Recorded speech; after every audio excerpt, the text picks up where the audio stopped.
We're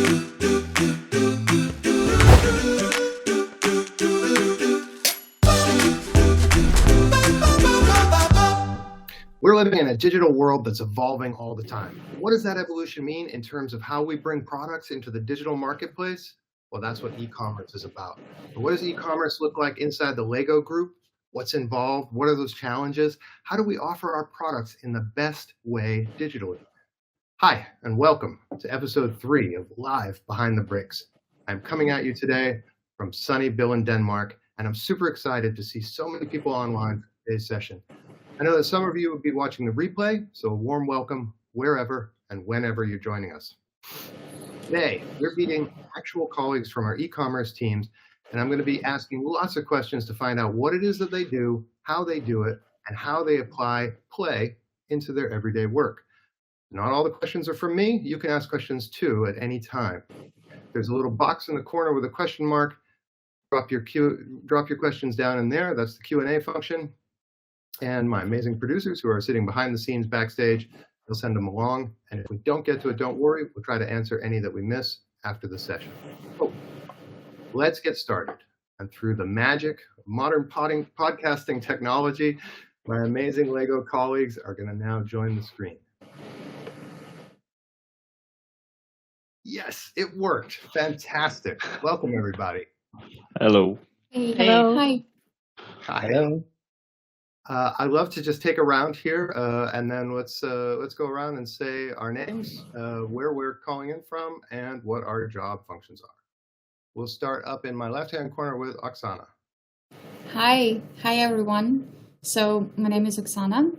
I'm working at the Lego Group for already more than 6 years.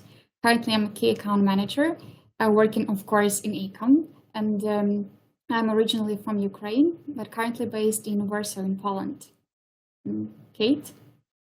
Thanks, Oksana. Hi, everyone. Lovely to be here. My name is Kate. I'm joining you from genuinely sunny London, and it's a rarity to say that. And I've been at Lego Group for nearly 4 years, and I am a senior digital marketing director, and I work in a business-to-business e-commerce team in Western Europe. Great. Ramal. Yeah, hello everyone. This is Bermal, and I'm connecting you from Istanbul, Turkey. I'm responsible for the e-commerce customers in Turkish market and working as a key account manager. And I have Casper in the lower left. Hello everyone. So my name is Casper. I'm based out of our headquarters in Billund, Denmark. And I'm leading a team called Growth and Optimization within our direct-to-consumer business. So essentially doing global development around Lego.com. Excellent. And Jan. And my name is Jan. I'm based in almost always sunny Prague, as today, and in Czechia. I'm sitting in a regional hub and being responsible for Center of Excellence for CE markets, Turkey, Greece, and Middle East and Africa. Excellent. Well, welcome today to you all. I'm Jake. I'm the host for In the Bricks. And I will talk a little bit about your roles and what it is that you do in the e-commerce team. I'd love to jump right in and let's just start with what does e-commerce actually mean in the Lego Group? Who wants to tackle it? Jump right in. I can make a start on that. So I think from the introductions, you heard a little bit about the landscape. So essentially, we have 2 broad channels. We have our B2B channel, business to business, where we are selling to a number of partners, a number of customers around the world. Could be Target, Amazon, could be Shopee. And then the other part of the channel landscape is our direct to consumer, which is Lego.com, where we are reaching our shoppers directly and are selling directly. So that's the landscape sort of very broadly speaking. And then, of course, it's very different depending on what region you're in, whether it's dominated by some major big players or whether it's small players or platforms, etc. So that's the overall in terms of the landscape. Great. Are you all working on B2B versus direct to consumer, or? We are actually all in quite different areas. So I'm responsible for the B2B e-commerce partners and the landscape. Casper represents here our own channel.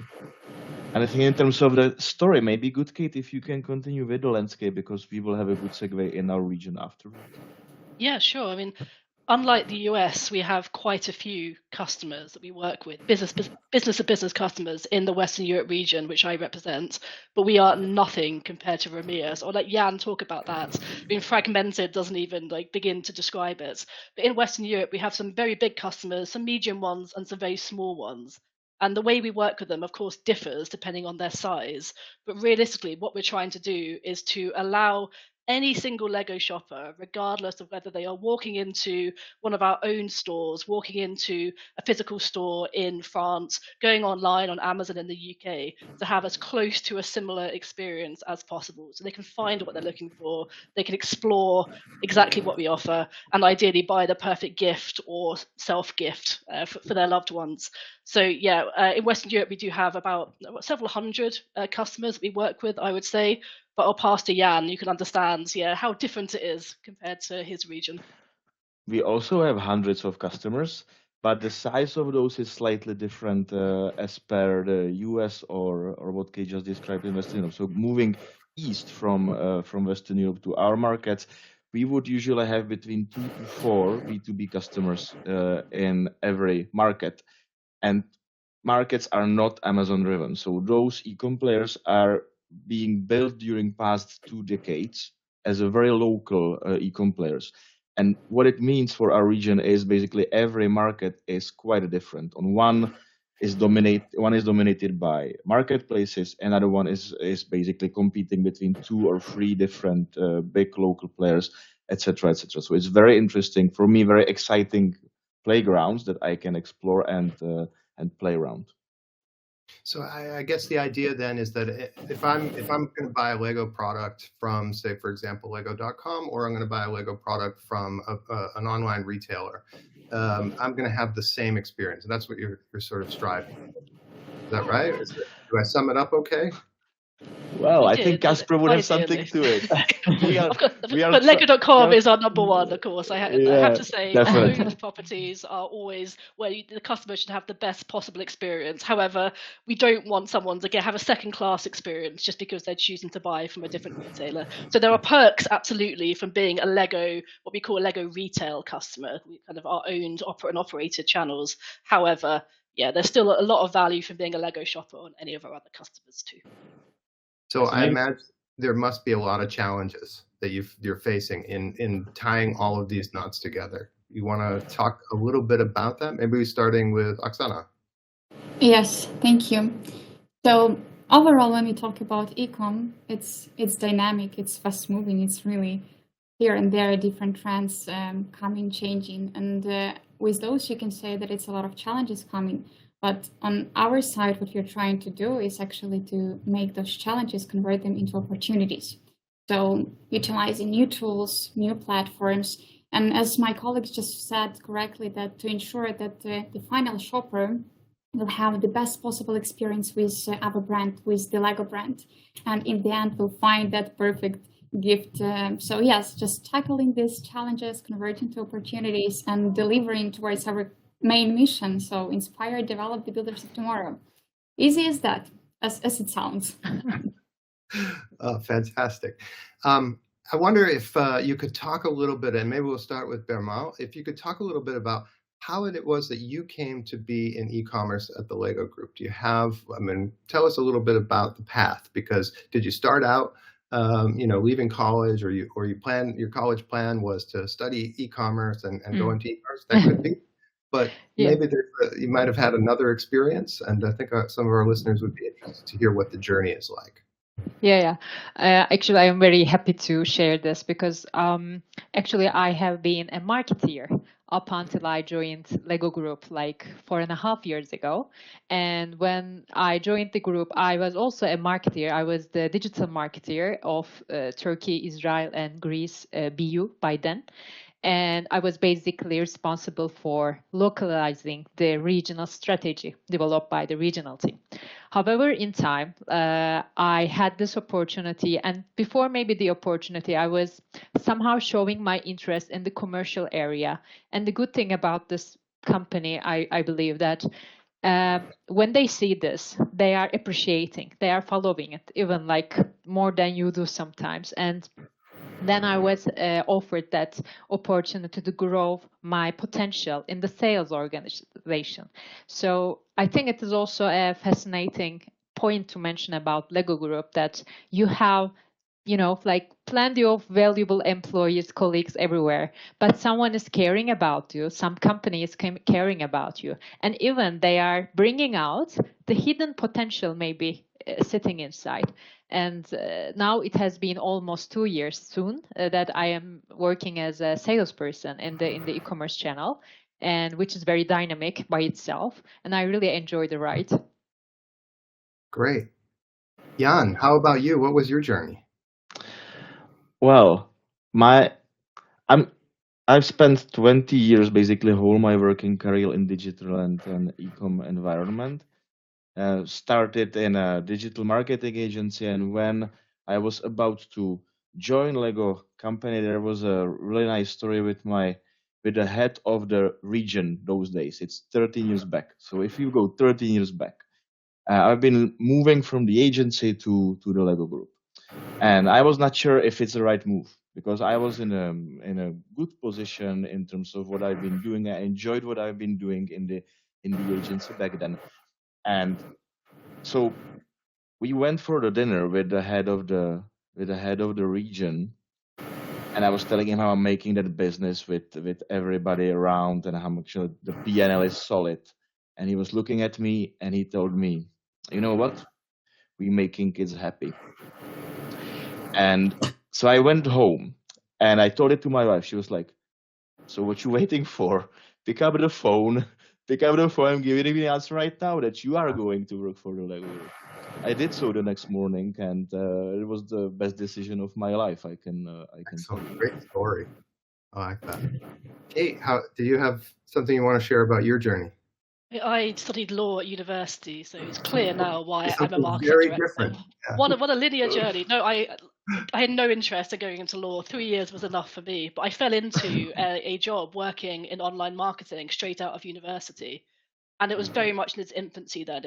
The year was 2006, so it was pretty much as the internet was invented. Obviously, that's a joke. But I loved it, and as soon as e-commerce appeared in my personal life, I think I was buying books on Amazon like from the moment it launched in the UK. I fell in love with the way of operating. I realized it could be so much better than it was. My husband always laughs that I get extremely angry with bad online experiences because I know how good it could be if they cared a bit more about my shopper experience. But I fell in love with it straight away. I've worked consistently in digital, had a stint at Google for 5 years. Then Lego came a knocking just at the start of the lockdown, at the worst time to leave a very stable company. But then I fell in love with the job and the way it was described to me, and every single person I spoke to at the Lego group explained why they loved it in a similar but always a little bit different way. And I realized it would be the dumbest thing in the world to turn it down just because there was a global pandemic happening, and it was the best decision I've made. Fantastic. Oksana, do you want to share? Yes, definitely. So actually my professional story started with Lego, because I joined Lego being a part-time student. Actually, yeah, being a student, so part-time job was in Lego. Yes, and I started in marketing field. So I was working in the trade marketing first as assistant, coordinator, and then probably similar story as with Bermol happened. So that's again the proof that there are a lot of career opportunities at the Lego group and possibilities to move not only vertically but also horizontally, and to find some different fields which you can be passionate about. And for me, currently, it's ecom, and especially the commercial part of it. I do enjoy working right now with the colleagues in ecom, and that's a lot of development. I would say also challenges, which I try to see as a possibilities to grow, to develop, of course. And it's a fantastic ride, and the culture, people, company itself. Yes, just enjoying every hop and hop of the ride here. It's great that you mentioned that you came in through the student program, because a lot of people ask or they don't know that we have a program for student interns to come in. and you can often find those postings when you look on the Mhm. Lego Careers website or on LinkedIn or something like that. Casper, do you want to share your journey a bit? Yeah, sure. So I started in technology and worked for that, sort of in the technology space for some time. And then I joined Lego 11 years ago by now. So that's been quite a journey as well with the business. And I've done a lot of different things. So I've been in our supply chain departments, I've been around product development, our go to market in newer markets. And then really ended up feeling that e-commerce was combining a lot of what I was passionate about, because there is technology, there is innovation, there is an aspect of marketing and of sales, but it's also being very, very close to the shoppers and to the consumers essentially. So I really like that combination of a lot of the things I've done in my past. And so I ended up working with e-commerce and Lego.com. So coming in from the technology side, the side of law, as a student, etc. Casper, when you look to hire into your team, what kinds of things are you looking for? Are you looking for certain experiences or certain skills? I mean, I think we have a pretty broad range of skill sets that we are looking for, because you can say we need some people that are very creative and really strong in making engaging content and really make the experience just as perfect and as exciting as it can be. But we also need people that can give this good shopper experience that we talked about, which understands the data and really understands how can we learn as much as possible about what the shoppers are looking for on the site. How can we give them a good experience post purchase? So that is all the way to logistics, to customer service, that whole journey around it. So I would say there's a lot of disciplines. But probably one thing I would point out that we are trying to really dive into is understanding our shoppers. And we talked about that a little bit today, but to really understand that wealth of data that is now available around where shoppers are looking, how they're navigating across channels. And it's increasingly complex, because when you do a shopper journey today, you don't just go to one website and you make your purchase. You're typically in a physical store, maybe, then you go online, you visit a platform, and then you end up making your purchase. So we are trying our best as a company to understand all of that. What are the consideration points? How can we best help our shoppers and our consumers on that journey? And how do we translate that into meaningful experiences, both on Lego.com, but also on the other platforms? So I would say we're particularly looking for people that can really understand that space from a data, from an insights perspective, and then turn that around to experiment, test, to new things to do. It's a perfect segue, Casper, because you talked a lot about what I heard was innovations in there. And I just want to actually ask the whole group, if maybe in your experiences, what are some of the innovations that you might have seen in the e-commerce space, or specifically within the Lego group? I can share one that I'm particularly excited about, and it's the incorporation of e-commerce into entertainment, and how, because when you're someone operating online, particularly in a walled garden environment like Amazon, and you're using their Amazon Prime Video, you're browsing on their devices, you're listening to the Alexa, and then the ability to also, as I said, that mine woke up as well, multi-terrifying. So the ability to insert e-commerce where relevant into that journey, or to recognize people giving off signals, and someone's watching Ninjago content here, maybe they'd be interested in buying a set related to the new series, and the ability to target in that way. And also just the fact that I get to lean in further into entertainment, like the more, as we call, upper funnel way of operating, rather than just like sniffling around on the retail websites themselves. I find it extremely rewarding. And And maybe I building can on then. that, go Ah, Bermo. okay, maybe you first. I go No, first? me? Okay. Okay. Please. So, there is actually, there are areas of innovations that you will hear from any company, because innovation is a nice buzzword connected with e-commerce and digital, isn't it? So we would have test and learn budgets put aside to be able to learn new things. We would try to celebrate not only our wins but also our failures, which is not that easy, and you can basically observe that in other companies as well. What makes me the most excited around the innovations is when we figure out something new with our B2B partners.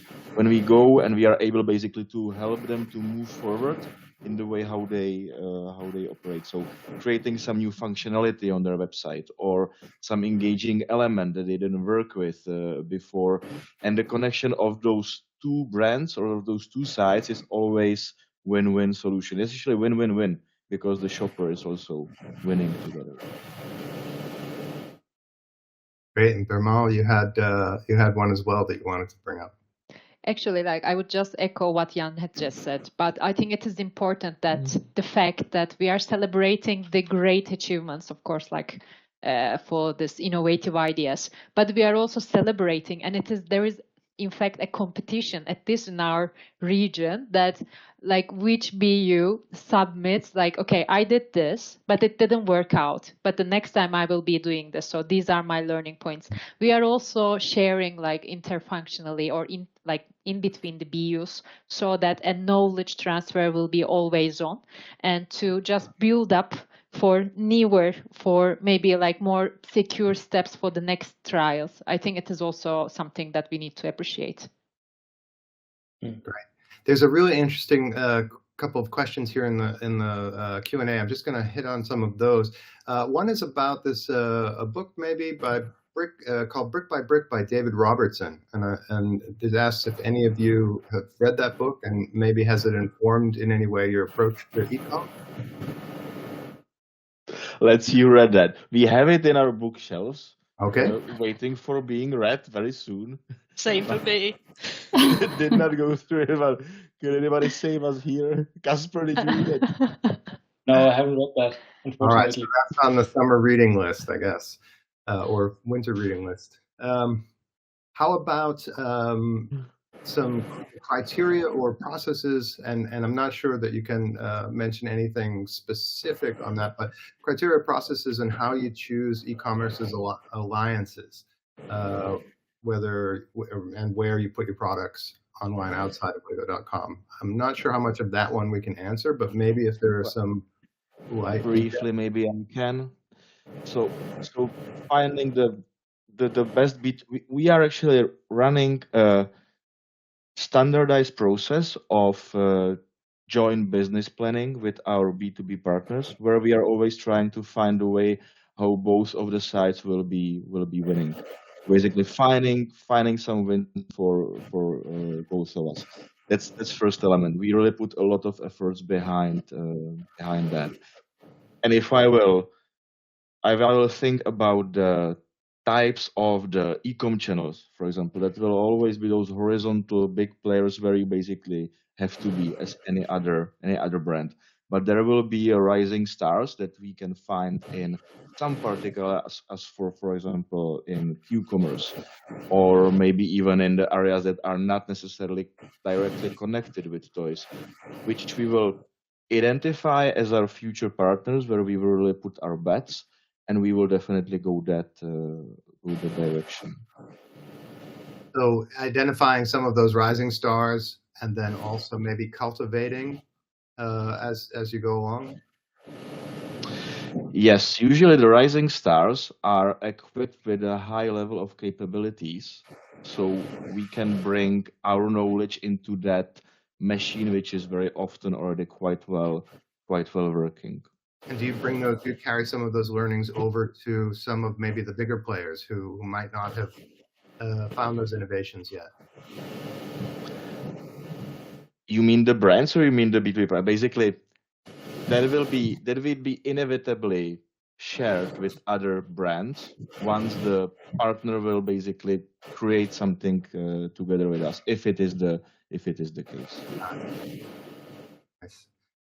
There is a question, it says, specifically for Oksana and Casper around the e-commerce experience, that you talked about innovation and importance of understanding the customer's needs while controlling the journey in-house on Lego.com is feasible. How do you approach implementation of these learning third-party e-commerce partners like Amazon, Flipkart, or Shopee? And how customizable are these platforms for brands? I can start maybe from the Lego.com angle, and then Oksana, you can talk about how we take the learnings into the marketplaces, etc. So, I mean, we talked about innovations before, and maybe just coming back to that point to get a sense on how we work to understand the shoppers better. For Lego.com, of course, we have a wealth of insights around what pages are being visited, what images are being seen, where people are looking on the pages, heat maps, all of that stuff is being used. But we actually also going to a great length to understand the shoppers really fundamentally. We just had a team recently, as an example, that had been traveling around the world, visiting various markets, and actually sitting with families back home in their homes, looking at how they're making their purchases online, across platform, listening to how they talk about the product, understanding what's the pain points, what's the type of questions they have. So we try really in so many different ways to understand our shoppers as good as possible. And then on the back of that, think about how do we create those amazing experiences that really then drives excitement around the product, explains our new themes. And as an example, this around explaining new themes, when we launch something new, it's often a little bit tricky to explain to people what is this. And sometimes if you're in a physical store, you can sort of take the box, you can shake it, you can turn it, and by that you get a sense about what is this. But that is harder for us online. So we often need to have videos, we need to have content, we need to have copies, but we also have a very short attention span with our shoppers. So we need to sort of understand how is it that we in that relatively short time can give shoppers what they need to understand this concept they're looking at. So we do a lot of learnings around that with Lego.com, and then we feed that back from a content development perspective to really inform our different marketing teams around what works in terms of messaging, what doesn't work, what can we improve. And then maybe, Oksana, you can talk about how that content knowledge is then floating into our B2B players as well. Yeah, thank you for the intro part, Casper, especially on the shopper, because that's basically one of the essential parts, understanding the shopper and the shopper needs. And though here we have the Lego branded channels, and here we have our partners in B2B, still the shopper more or less is the same in e-com with similar needs. So that's why this big part is tackled overall by our insights and the knowledge that we have inside to understand the shopper behavior and their anticipating their needs. At the same time, with our partners on B2B, we do have, we're also building the joint business plans. So understanding the customer needs, in this case, customer, our B2B retailer. And here we're also trying to find these win-win-win situations in the end, where we can join our forces, understand what are the pieces, what are the areas we would like to focus to improve or to implement something new to finally reach that shopper. And here, for example, Casper said already about the PDPs have to ensure that the content is appropriate for the shopper who is browsing online to get his interest. But at the same time, for example, for how to reach that shopper in the very beginning, if it's not the already, let's say, Lego fan, but someone who is searching for a product, for a gift, for kid, or maybe even a partner, because we have a lot of adults audience as well. And it's understanding where on the journey, on the platform of our partner, that shopper might be. And here comes with the search advertisement, with the right keywords, with the SEO optimization of our PDPs. This is where we bring that knowledge and where we are trying to reach the shopper. And at the same time, one more thing, it's about data, because we do have a lot of data from Lego branded channels, of course. This is one field, but also we're trying to understand how it works best with our partners. And we are striving here to get and share in both ways as much data as possible to understand what works better in this specific platform, where the traffic is coming, where the conversions, so what influences what, so that we can actually make a data-driven decisions and get the best impact we can. I'm glad that you talked so much about data here. There was a question in here about the types of tools that you use to collect data. And I know, Casper, you mentioned a couple of things as you were talking. Maybe it's more in general, broad strokes about these tools, but you might just talk a bit about what are these types of tools. So you mentioned eye tracking. You mentioned actually physically getting in front of consumers and understanding how they do it. But are there some other tools that everyone is using when it comes to data? I mean, I can start again from the D2C perspective. And I think, there's a lot of basic insights, of course, we can gather around our website, how our shoppers navigating the website, how are new shoppers navigating the website versus existing shoppers, etc. So we have a lot of insights just being picked up by navigation, if you will, across the website. And then typically that drives some interesting hypotheses where we see that a certain part of the page is maybe not performing as we would expect, or maybe it's performing better than we expect. And that's where we would then deep dive. And that might be that we look at heat maps, which is essentially where people clicking, where they're looking. Are they scrolling down to the bottom of this page? Are they watching the videos? If they're watching them, how long are they watching them? So we have a lot of data collection like that. And then you can say the other side of it is then when we have hypotheses, then we can start testing it. So we can start running, for instance, A/B tests, where we essentially give shoppers two different versions. So one part of our shopper group would receive one version of the site, another part would receive a different version of the site, and then we see what performs best of the two versions. Mhm. And that can be down to the colors of the buttons, it can be down to what images are they seeing, it can be down to anything really. So that combination about picking up insights, going deep on some of it by doing research, eye tracking, as you mentioned, etc., and then testing it on the back of that. It's essentially how we work all the time, and that's why we can make a lot of these small gains. And then once in a while, we pick up big nuggets, which we need to really sort of look into changing big. But there's a lot of these small gains in ecom, and it's just really rewarding to see that you pick up something, you try something, and you see the results immediately. At least that's what I very much enjoy. And building on that from B2B perspective, we would also like to enjoy a lot of those test and learns, but without access to the data, it's very difficult to do that. So we do have a bit of quite a less of opportunities that Casper has with our B2B partners. But there are three main areas in terms of data we work with and we make our business decision on. So one is the sales data, which is the obvious one. Second will be the digital shelf monitoring data. So imagine that as something that we always measure the quality of our PDPs on the websites of our B2B partners. And third one will be the shopper behavior data. So the funnel coming from the traffic towards the PDP visits and shopping cart and the transactions is something that we are also utilizing. So those three, this holy trinity, is giving us the visibility and understanding of what we should do next. Imagine with all that data, there's got to be some challenges. Anyone want to pick up on some of those challenges? One of my dreams for e-commerce is that one day magically every single, as we call customer, every single retailer will wake up and decide to use the same tools. It will never happen. But that is a dream that I pray for before I go to bed each night. Yeah, it's so many different data sources, different attribution windows, people interpreting a sale in a different way, different currencies. Yeah, it's knitting that data together is an amazing job that our internal tech teams do. Thankfully, it's not left up to us, otherwise it would never happen. But there's a huge amount of work that goes in making the data understandable, prepping it for commoner use, as I'll call our team. And yeah, it's an ongoing challenge, especially as like emerging technologies appear and they bring so much joy and so much extra insight. You have to work out how it incorporates with what you're doing already. And then sometimes you get a new metric and that completely undermines everything you thought about a customer. And so yeah, there's a lot always changing with it, and keeping on top of it is a full-time job.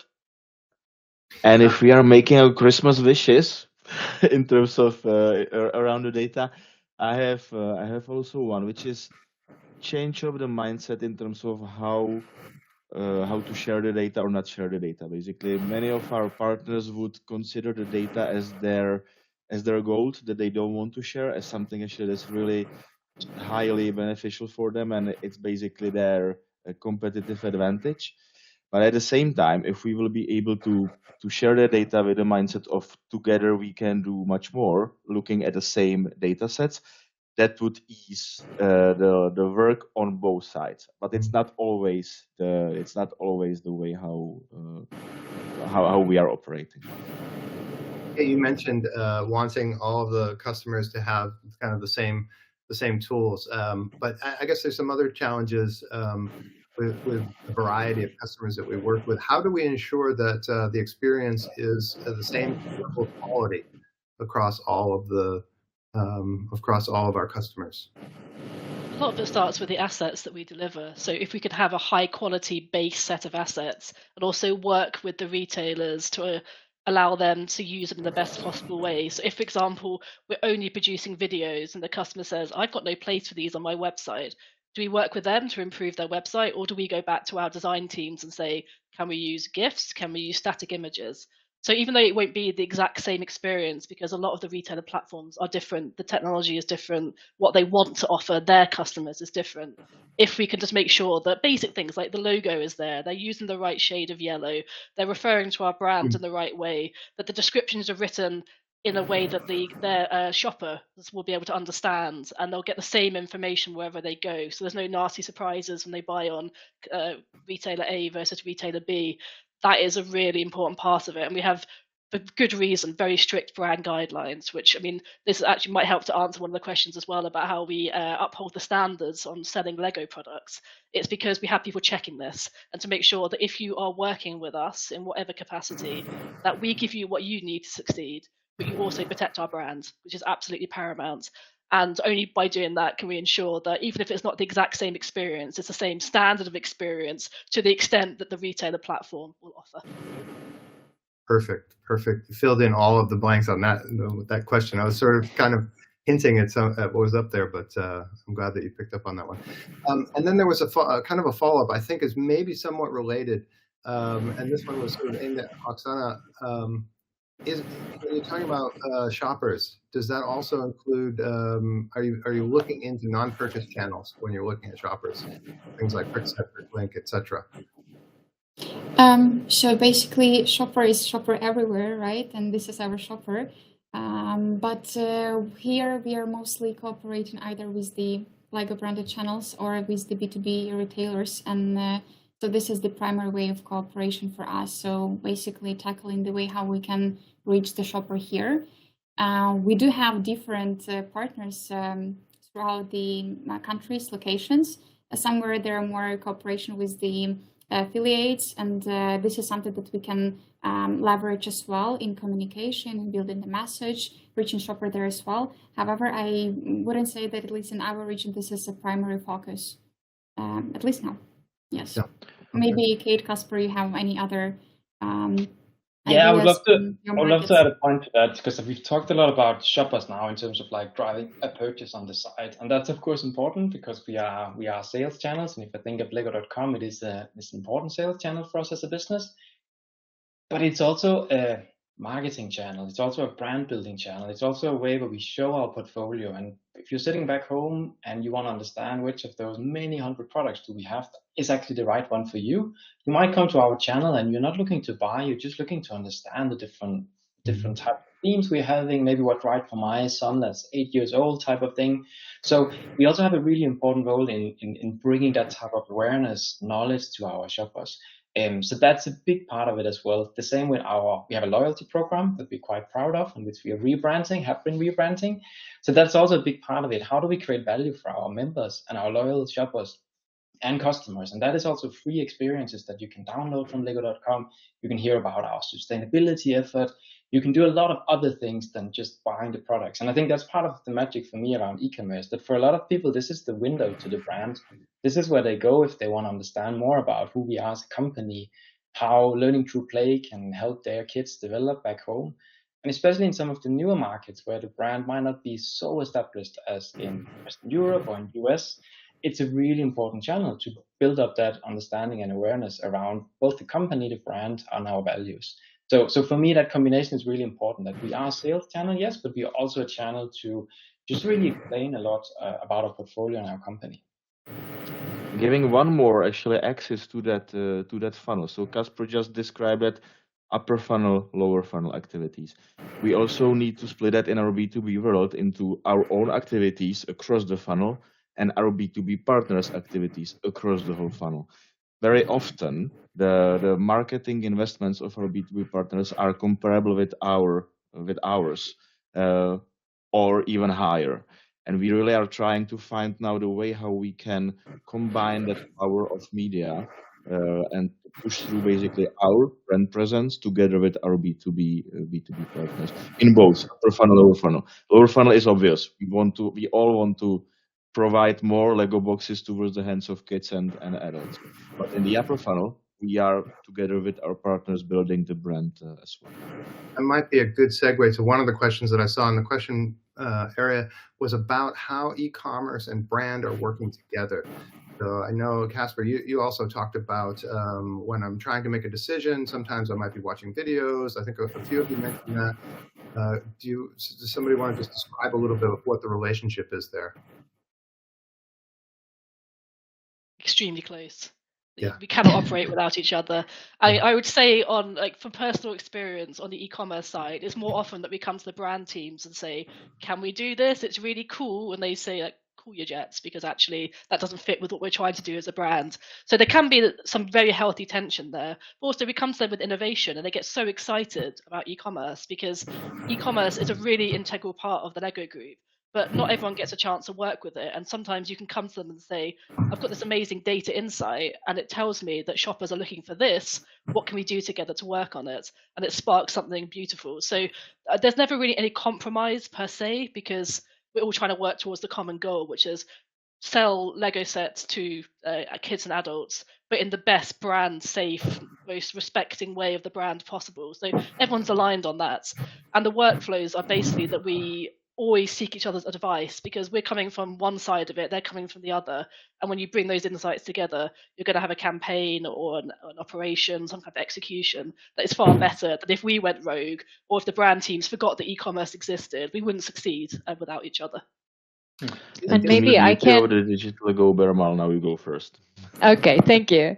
Maybe I can adjust something on what Kate said. As a salesperson, for example, not because I'm coming from a marketing background, but as a solid salesperson, I need to have this marketing eye as well, because the brand itself is very strong. And yes, this is the sales channels, maybe Oksana and I am talking about more like sales figures that we are running after. But when we are having a 24/7 business, so you have, having some telephones from the customer at the middle of the night because of a, Black Friday thing is happening during November. So you need to act, and while you are acting, you need to have this brand guidelines inside your mind. And I think that's why all of us have a cross-functional eye somehow, because the system is pushing and teaching us in the way that we should be acting like this. All right, so I can see that we are down to about the last few minutes. So I just want to pick up a couple of small ones that were a little bit easier to chat on, and I'll have one of my own. So maybe if we can just take a round in the last couple of minutes, and I'd love to hear one, how you're bringing play into your everyday. Two, if you could have the dream colleague, what would their background be about? And then the third question is, do you have a favorite theme or set that you may have worked on e-commerce, some kind of campaign or something special? And we'll just go around. And I think, Jan, you're in my lower corner here. So what was the first question? The first question is, how are you bringing play into your everyday? So are you being playful in your work environment, and what is that like? Well, yes, it's definitely not represented by the fact that I'm building a lot from the bricks or building the Lego sets. Majority of those behind me was built by my sons. It usually goes in a way that I build first 5 pages, then I put it somewhere away, and they come back after a week that they finish the build, which doesn't make me happy, but that's basically the only way how to finish that. So basically, that's not the way how I play. But at work, I'm really trying to leave with learning something new, not on a daily basis. That's too ambitious, I would say, but at least weekly. That if I realize that we've learned as a team something new and we've done something new, that makes me really happy on Friday afternoon. So I would say this is some level of playfulness in my head and in my team's. How about a skill that if you were welcoming a new colleague, what would be that one skill that you would look for? Curiosity and courage. Curiosity, excellent. And do you have a favorite theme or set that you put? Well, there was a question in that chat regarding our, let's say, all times favorites theme. I don't remember the name. I remember those were some aliens or astronauts being in the rockets that were blue, gray with the green glasses on their rockets. That's what I remember from my childhood. But I have no idea how was that. All right. What was the best? Good answer. Yes. So I think in terms of bringing in play, it's a number of different things we do. So I think we try to have fun and sort of make it deliberate as well, and connect with like being close to the core of the team, sorry, of the company. So as an example, we had a team meeting recently, and we had building activities. So we had lots of bricks. We built different things. We were part of building our plan for next year. We built fun stuff.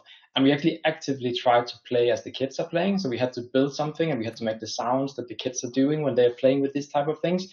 So we're trying to bring that in as a way to stay connected to our consumers, but also just to have fun. So that's one of many ways, I think. I think in the interest of time, I'm just going to move on. Oksana, could you tell us a favorite skill for a colleague coming in? I think that here I would also connect with Jan on curiosity, but also team player. Curious team player, that's probably the way to go, yes. Awesome. And Kate, if you would take the play question, how are you playing in your everyday? We're a very silly team. Like, we take our jobs very seriously. We have a lot of responsibility, but the team is very lighthearted. At the end of the day, everyone is aware we're selling toys, brilliant toys that people love. They really make the world a better place. But how tragic would it be if a kid opens a box with a smile on their face, and the whole process was organized by sour-faced, sad people? So play integrates everything that we do. Oh, perfect answer. Vermal, same to you. Okay, the how I play every Yep. day. Actually, yes, we are doing our business like we are playing in a playground, in a, of course, like more like logical rules and rule sets. But personally, I have tremendous number of minifigures in my desk. You can ask to my colleagues, and sometimes I even couldn't find a place to put my notebook, but I really love them. And one other thing that I really love also, that the Build to Give campaign that we are running every year, and I'm trying to design something new for every year. Last year it was a 3D heart, which is still staying in our office, but for this year I haven't decided it yet, but hopefully you will be seeing in the chats, I mean, when we be starting posting them. Look forward to seeing that post. I want to thank you all for joining us, and I want to thank everybody who's watching us from wherever and whenever you're watching us. If you enjoyed this session or are interested in more sessions, already tomorrow we're doing another live session at the same time where we'll be talking with Lego Culture, and it's a variety of colleagues throughout the Lego group who have different experiences with the culture and the types of programs that we offer to our different colleagues. So thank you so much for joining us on the live Behind the Bricks, and we'll see you next time. Thank you. Thank you. Thank you.